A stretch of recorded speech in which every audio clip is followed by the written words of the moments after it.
कल्पना कीजिए, आप एक ऐसे स्टेडियम में बैठे हैं जहां लगभग 50,000 लोग एक साथ चिल्ला रहे हैं। नीचे मैदान में दो इंसान अपनी जान बचाने के लिए लड़ रहे हैं। कुछ ही देर में लोहे का एक विशाल दरवाजा खुलता है और उसके अंदर से एक भूखा शेर बाहर आता है। पूरा स्टेडियम तालियों और शोर से गूंज उठता है। लेकिन यह कोई फिल्म नहीं, यह लगभग 2000 साल पहले रोम में सचमुच होता था। आज जिस जगह को दुनिया कोलोसियम के नाम से जानती है, कभी वो रोमन साम्राज्य की सबसे बड़ी मनोरंजन मशीन थी। एक ऐसी जगह जहां सत्ता का प्रदर्शन होता था, जहां लोगों का मनोरंजन अक्सर किसी की मौत पर खत्म होता था, और जहां एक सम्राट केवल एक इशारे से हजारों लोगों की किस्मत बदल सकता था। लेकिन सबसे बड़ा सवाल यह है, इतना विशाल भवन आखिर बनाया क्यों गया? क्या इसका उद्देश्य केवल मनोरंजन था, या इसके पीछे राजनीति, शक्ति और जनता को नियंत्रित करने की एक बड़ी योजना छिपी हुई थी? आज हम कोलोसियम की पूरी कहानी जानेंगे, उसकी शुरुआत से उसके रहस्यों तक, और उन तथ्यों तक जिन्हें जानने के बाद शायद आप इस इमारत को पहले जैसी नजर से कभी नहीं देखेंगे। पहली सदी ईस्वी। रोमन साम्राज्य अपनी शक्ति के शिखर पर था। उस समय रोम दुनिया के सबसे शक्तिशाली शहरों में गिना जाता था। लेकिन सत्ता हमेशा स्थिर नहीं रहती। सन 64 ईस्वी में रोम में इतिहास की सबसे भयानक आग लगी। आग कई दिनों तक जलती रही। शहर का बड़ा हिस्सा नष्ट हो गया। उस समय रोम का सम्राट था नीरो। इतिहासकारों में इस बात पर मतभेद है कि आग किस कारण लगी, लेकिन बहुत से प्राचीन स्रोत बताते हैं कि जनता का बड़ा वर्ग नीरो को ही इसके लिए जिम्मेदार मानने लगा। आग के बाद नीरो ने शहर के एक विशाल हिस्से पर अपना भव्य महल बनवाया। इतिहासकारों में इस बात पर मतभेद है कि आग किस कारण लगी, लेकिन बहुत से प्राचीन स्रोत बताते हैं कि जनता का बड़ा वर्ग नीरो को ही इसके लिए जिम्मेदार मानने लगा। आग के बाद नीरो ने शहर के एक विशाल हिस्से पर अपना भव्य महल बनवाया। उस महल को कहा गया डोमस ऑरिया, यानी स्वर्ण महल। महल के बीचों बीच एक कृत्रिम झील भी बनाई गई। यह सब जनता के लिए नहीं था, यह केवल सम्राट की शान दिखाने के लिए था। लेकिन कुछ ही वर्षों बाद परिस्थितियां बदल गई। नीरो की मृत्यु हुई। उसके बाद सत्ता संघर्ष शुरू हुआ। आखिरकार वेस्पासियन नाम के सेनापति ने सत्ता संभाली और फ्लेवियन वंश की शुरुआत हुई। वेस्पासियन जानता था कि जनता का विश्वास वापस जीतना आसान नहीं होगा, इसलिए उसने एक ऐसा निर्णय लिया जिसने इतिहास बदल दिया। उसने नीरो की निजी झील को भरवा दिया और उसी स्थान पर जनता के लिए दुनिया का सबसे विशाल एम्फीथिएटर बनाने का आदेश दिया। यही आगे चलकर कोलोसियम कहलाया। यह केवल एक इमारत नहीं थी, यह एक राजनीतिक संदेश था। संदेश ये कि जहां पहले केवल एक सम्राट का निजी महल था, अब वहां पूरी जनता का मनोरंजन होगा। दिलचस्प बात यह है कि जब यह इमारत बनी थी तब इसका नाम कोलोसियम नहीं था। इसका आधिकारिक नाम था फ्लेवियन एम्फीथिएटर, क्योंकि इसे फ्लेवियन राजवंश ने बनवाया था। तो फिर कोलोसियम नाम कहां से आया? इसके बिल्कुल पास नीरो की एक विशाल कांस्य प्रतिमा खड़ी थी। उस प्रतिमा की ऊंचाई लगभग 30 मीटर से भी अधिक मानी जाती है। उसे कॉलोसस ऑफ नेरो कहा जाता था। समय के साथ लोगों ने उस विशाल प्रतिमा के कारण पूरे एम्फीथिएटर को ही कोलोसियम कहना शुरू कर दिया। यानी दुनिया जिस नाम से इस इमारत को जानती है, वह उसका मूल नाम था ही नहीं। कोलोसियम का निर्माण लगभग सन 72 ईस्वी में शुरू हुआ।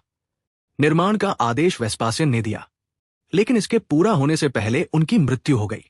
इसके बाद उनके पुत्र टाइटस ने लगभग सन 80 ईस्वी में इसका उद्घाटन कराया। बाद में छोटे पुत्र डोमिशियन ने इसमें कई अतिरिक्त हिस्से जोड़वाए। निर्माण में मुख्य रूप से ट्रैवर्टीन पत्थर, टफ पत्थर, ईंट और रोमन कंक्रीट का उपयोग किया गया। उस समय इतनी विशाल संरचना बनाना अपने आप में इंजीनियरिंग का चमत्कार था। आज भी दुनिया भर के इंजीनियर इसकी संरचना का अध्ययन करते हैं। कोलोसियम लगभग 189 मीटर लंबा और 156 मीटर चौड़ा था। इसकी ऊंचाई लगभग 48 मीटर तक पहुंचती थी। उस समय यह दुनिया के सबसे बड़े एम्फीथिएटरों में से एक था। इसमें लगभग 50,000 से लेकर कुछ अनुमान के अनुसार 60 से 65,000 तक दर्शक बैठ सकते थे। सबसे हैरान करने वाली बात, इतनी बड़ी भीड़ के बावजूद लोगों के आने जाने की व्यवस्था इतनी सुव्यवस्थित थी कि हजारों लोग बहुत कम समय में अंदर भी जा सकते थे और बाहर भी निकल सकते थे। आधुनिक स्टेडियमों की कई डिजाइन अवधारणाएं इसी सिद्धांत से प्रेरित मानी जाती हैं। अक्सर लोग सोचते हैं कि कोलोसियम केवल ग्लैडिएटर की लड़ाइयों के लिए बनाया गया था, लेकिन वास्तविकता इससे कहीं बड़ी है। यहां कई प्रकार के सार्वजनिक आयोजन होते थे। सबसे प्रसिद्ध थी ग्लैडिएटर प्रतियोगिताएं। इनमें प्रशिक्षित योद्धा आपस में लड़ते थे, लेकिन हर लड़ाई का अंत मृत्यु से ही होता था, ऐसा मान लेना सही नहीं है। कई मुकाबलों में विजेता और पराजित दोनों जीवित बचते थे, क्योंकि एक कुशल ग्लैडिएटर को तैयार करने में वर्षों लगते थे। वे बेहद मूल्यवान होते थे, उनकी ट्रेनिंग पर भारी खर्च किया जाता था, इसलिए हर लड़ाई का उद्देश्य किसी एक की मृत्यु नहीं होता था। इसके अलावा यहां जंगली जानवरों के प्रदर्शन और शिकार जैसे आयोजन भी होते थे। अफ्रीका और एशिया से लाए गए शेर, चीते, हाथी, भालू और दूसरे जानवर जनता के सामने पेश किए जाते थे। कुछ ऐतिहासिक स्रोतों में दर्ज है कि उद्घाटन समारोह के दौरान कई दिनों तक लगातार कार्यक्रम चले। हालांकि अलग अलग प्राचीन स्रोतों में संख्या अलग अलग मिलती है, इसलिए किसी एक निश्चित आंकड़े को पूरी तरह प्रमाणित नहीं माना जाता। अगर आप आज कोलोसियम के बीच में खड़े हों तो आपको नीचे पत्थरों का एक जाल दिखाई देगा, लेकिन यह हमेशा ऐसा नहीं था। असल में यहां लकड़ी का एक विशाल फर्श हुआ करता था। उसके नीचे दर्जनों कमरे, सुरंगें, पिंजरे और मशीनें बनाई गई थी। इस पूरे भूमिगत हिस्से को हाइपोजियम कहा जाता है। यही जानवरों को रखा जाता था। यही ग्लैडिएटर अपनी बारी का इंतजार करते थे और विशेष लिफ्टों तथा पुलियों की मदद से अचानक किसी भी स्थान से जानवर या योद्धा मैदान में प्रकट किए जा सकते थे। सोचिए, लगभग 2000 साल पहले बिना बिजली, बिना आधुनिक मशीनों के इतनी जटिल व्यवस्था बनाई गई थी। यही कारण है कि कोलोसियम केवल एक स्टेडियम नहीं, बल्कि प्राचीन रोमन इंजीनियरिंग का अद्भुत उदाहरण भी माना जाता है। हमने जाना कि कोलोसियम आखिर क्यों बनाया गया था, कैसे एक सम्राट के निजी महल की जगह दुनिया का सबसे विशाल सार्वजनिक स्टेडियम खड़ा किया गया, और कैसे उसके नीचे ऐसी इंजीनियरिंग छिपी थी जो आज भी लोगों को हैरान करती है। लेकिन अब शुरू होती है वह कहानी जिसने कोलोसियम को केवल एक ऐतिहासिक इमारत नहीं, बल्कि पूरी दुनिया का सबसे चर्चित स्मारक बना दिया।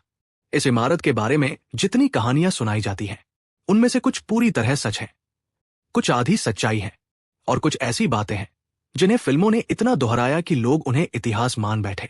तो आइए एक एक करके कोलोसियम के सबसे बड़े रहस्यों की सच्चाई जानते हैं।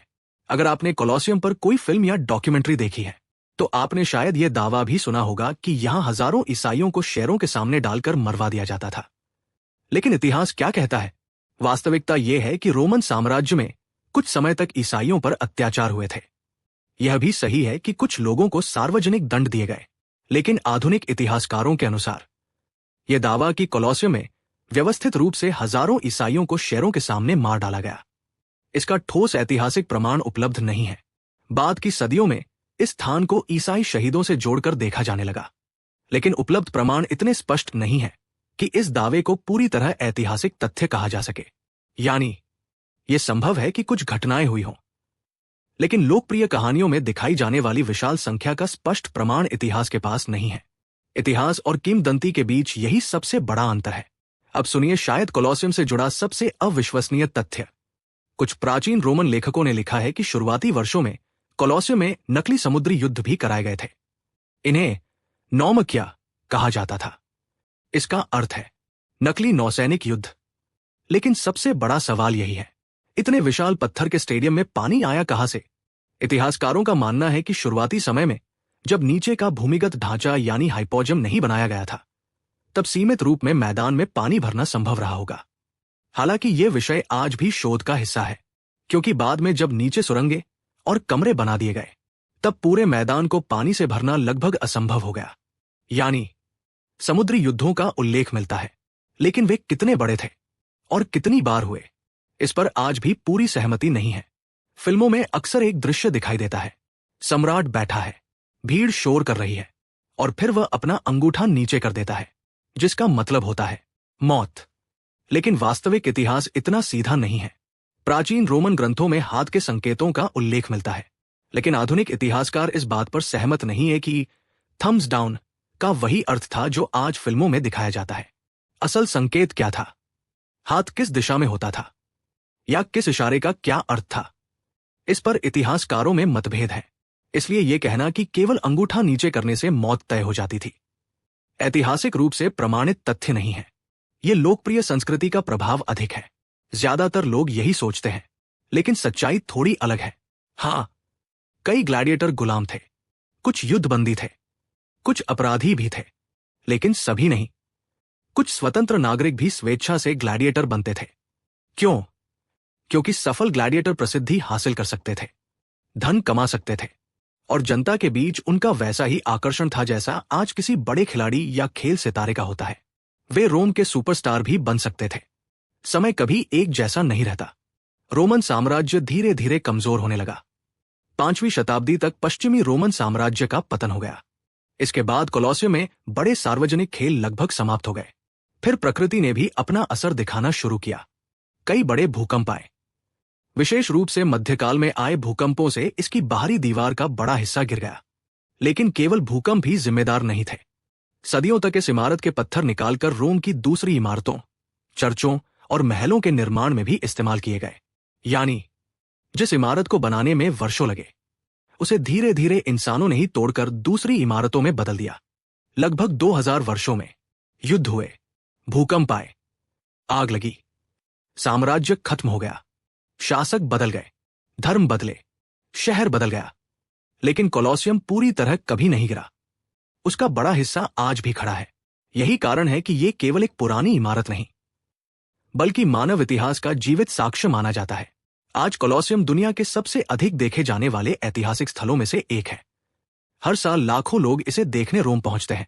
ये केवल पर्यटन का केंद्र नहीं, बल्कि इतिहास, पुरातत्व, वास्तुकला और प्राचीन इंजीनियरिंग का अध्ययन करने वाले विशेषज्ञों के लिए भी अत्यंत महत्वपूर्ण है। ये हमें याद दिलाता है कि सभ्यताएं चाहे कितनी भी शक्तिशाली क्यों न हो, समय उनसे भी बड़ा होता है। सन 2007 में एक वैश्विक सार्वजनिक मतदान अभियान के बाद कोलोसियम को आधुनिक दुनिया के न्यू 7 वंडर्स में शामिल किया गया। इसे चुनने के पीछे कई कारण थे। पहला, लगभग 2000 वर्ष पुरानी इंजीनियरिंग। दूसरा, इतिहास पर इसका गहरा प्रभाव। तीसरा, प्राचीन रोमन वास्तुकला का अद्भुत उदाहरण। और चौथा, यह पूरी दुनिया में रोमन सभ्यता का सबसे पहचानने योग्य प्रतीक बन चुका है। यही वजह है कि आज भी इसका नाम लेते ही सबसे पहले रोम की छवि सामने आती है। अगर आप आज कोलोसियम को देखें तो आपको लगेगा कि इसका आधा हिस्सा गायब है, लेकिन यही अधूरापन इसकी सबसे बड़ी पहचान बन चुका है, क्योंकि ये केवल पत्थरों का ढांचा नहीं, ये समय के प्रभाव का प्रमाण है। हर टूटी हुई दीवार, हर दरार, हर घिसा हुआ पत्थर लगभग 2000 वर्षों की कहानी अपने भीतर लिए खड़ा है। कोलोसियम हमें केवल रोम की कहानी नहीं सुनाता, यह बताता है कि इंसान क्या बना सकता है, सत्ता जनता का विश्वास कैसे जीतने की कोशिश करती है, मनोरंजन समय के साथ कैसे बदलता है और इतिहास में तथ्य और कल्पना किस तरह एक दूसरे में मिल जाते हैं। आज ये इमारत शांत है। जहां कभी हजारों लोगों का शोर गूंजता था, वहां अब दुनिया भर से आए पर्यटक धीरे धीरे चलते हुए इतिहास को देखते हैं। और शायद यही कोलोसियम की सबसे बड़ी विरासत है कि 2000 साल बाद भी ये लोगों को केवल अपनी विशालता से नहीं, बल्कि अपनी कहानी से आकर्षित करता है।